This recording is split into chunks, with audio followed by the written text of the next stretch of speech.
бар жақсылығы бойына жиналған кереметі келіскен, қанатын кеңге жайып тамыр тереңге жайылған орта жүз қоңырат елі тоқтасыныптар әулетінде атап айтсам тектілікті туетіп бойына тұмар қылып тағып алған пәленшедей ағамыз болса, келген қонағына табағынан бұрын жылы қабағын ұсынатын пәленшедей жеңшеміздің шаңырағында болып жатқан үлкен дүбірлі үйлену тойға баршамыз куә болып жатырмыз.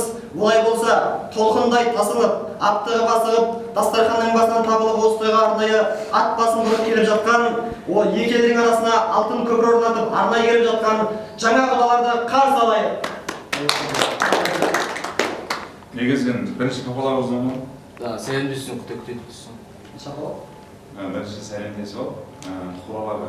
Сен бес пауыз ордың да? Тұмысақ сияқты Жоқ, саламағалейкум, нана-нана. Осындай әулетке қуаныш құтты болсын деген сияқты бір әңгіме айтып, жалпы құтты болсын деп бір шақырып Тойды ашып алу керек. Одан бір қошемет тұрғызып алу керек. Бір туш кетіп жіберіп алу керек. Сәлемдесумен бөлексің.